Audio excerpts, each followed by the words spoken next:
वो भव साक्षात भगवान ही स्वरूप में आए हैं और जब कोई अतिथि आए तो उन्हें भगवान के ही स्वरूप में देखना चाहिए। और ये दास तो यहाँ पूज्य महाराज जी को भगवत स्वरूप ही मान रहा है और अचानक आप कृपा किए हैं।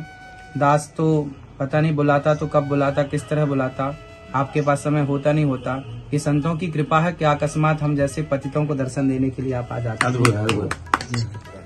तो निश्चित हमारे भाई अनुद्धाचार्य जी यहाँ विराजमान है। इतना बड़ा आश्रम है, यहाँ बहुत सारे ऋषिगण है, ये सब हमारे सम्माननीय है, प्रातस्मरणीय है। यहाँ तीर्थ में आने के पश्चात मोह ममता चिंता समस्त खत्म हो जाती हैं। तो यहाँ आने पर यही लग रहा है कि मैं यहीं रम जाऊं और इन्हीं में समा जाऊं और इस भूमि में मिल जाऊं। ये इस तरह के भाव तीर्थ में बनते हैं। देखिए, मैं आपको ये कहूं कि इस समय योग परिवर्तन हुआ है। कली काल में चारों योगों का चरण स्थापित हो गया, त्रेता स्थापित हो गया है, अब द्वापर स्थापित होने वाला है, समय आ गया है, चक्र चल रहा है। चक्र का जैसा परछाई पड़ेगी परिवर्तन हो जाएगा और समय नजदीक है।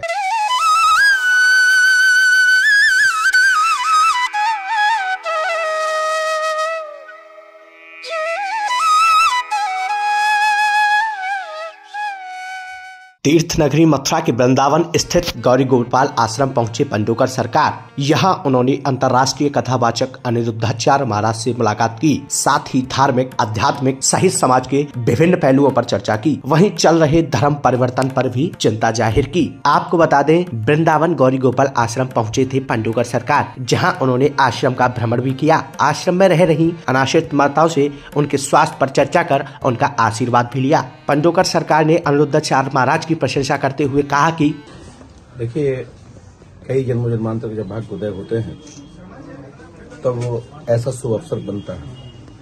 हम अपने आप को भाग्यशाली तो हैं कि यहाँ पर आने का, स्पर्श करने का, बार बार इस योग में बांके बिहारी की रज भूमि का दर्शन होता है। उनका मस्तक लगाने पर सौभाग्य मिलता है।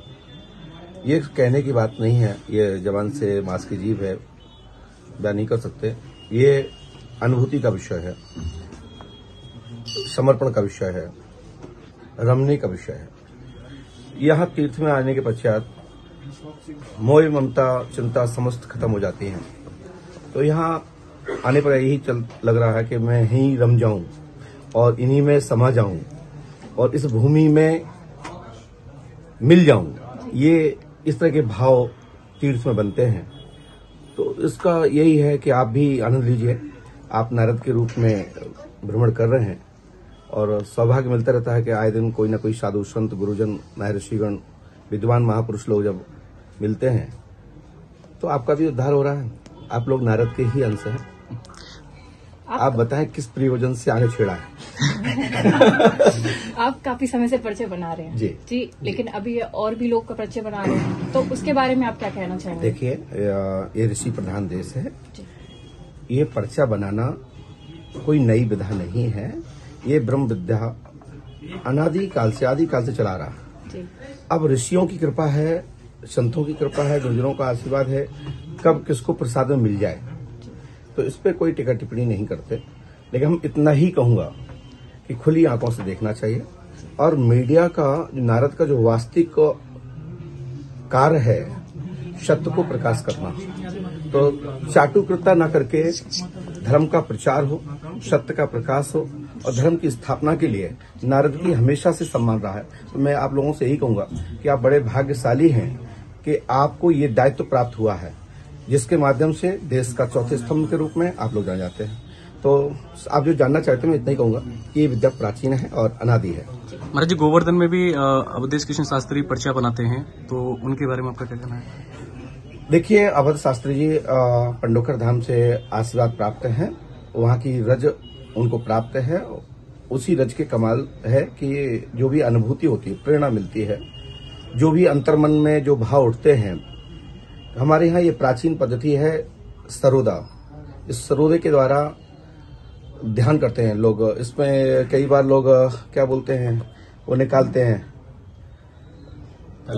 बहुत सारे लोग इस तरह अलग अलग तरीके से देखते हैं। तो ये कृपा है कि कौन से संत के द्वारा किस विद्या प्राप्त है। तो पंडोकर धाम से इन्हें आशीर्वाद प्राप्त है और आशीर्वाद से हो रहा है। शेष अभी साधना का विषय है, साधना करें, बहुत लंबा संघर्ष है और तब करना चाहिए, तब से ही शक्ति प्राप्त होती है। आज अयोध्या बन चुकी है, काशी भी पूर्ण हो गई है, मथुरा के बारे में क्या कहेंगे? देखिए, मैं आपको ये कहूं कि इस समय योग परिवर्तन हुआ है। कली काल में चारों युगों का चरण स्थापित हो गया, त्रेता स्थापित हो गया है, अब द्वापर स्थापित होने वाला है, समय आ गया है, चक्र चल रहा है, चक्र का जैसा परछाई पड़ेगी परिवर्तन हो जाएगा और समय नजदीक है। अब क्या आने वाले समय में आप ब्रज में भी भवन लगाएंगे अपना? देखिए, पूरा संसार ही ब्रज है, परंतु एक भूमि का महत्व होता है जी। तो निश्चित हमारे भाई अनुद्धाचार्य जी यहाँ विराजमान है, इतना बड़ा आश्रम है, यहाँ बहुत सारे ऋषिगण है, ये सब हमारे सम्माननीय है, प्रातस्मरणीय है, हमारा ही आश्रम है। चाहे हम अलग बनाए, चाहे साथ रहें, चाहे कहीं रहें, सब आश्रम संसार के एक है। बस नेटवर्क और कंपनी अलग अलग है, लेकिन लास्ट कार्य जो संचार करने का है वो एक ही है, सनातन की जय हो। महाराज जी, आप ये पंडोकर सरकार साक्षात आप यहाँ आए हैं, तो क्या कहना चाहेंगे इस पावन अवसर पर? सुंदरी, तो हमारा सौभाग्य है, अतिथि देवो भव, साक्षात भगवान ही स्वरूप में आए हैं और जब कोई अतिथि आए तो उन्हें भगवान के ही स्वरूप में देखना चाहिए और ये दास तो यहाँ पूज्य महाराज जी को भगवत स्वरूप ही मान रहा है और अचानक आप कृपा किए हैं। दास तो पता नहीं बुलाता तो कब बुलाता, किस तरह बुलाता, आपके पास समय होता नहीं होता। ये संतों की कृपा है कि अकस्मात हम जैसे पतितों को दर्शन देने के लिए आप आ जाते हैं।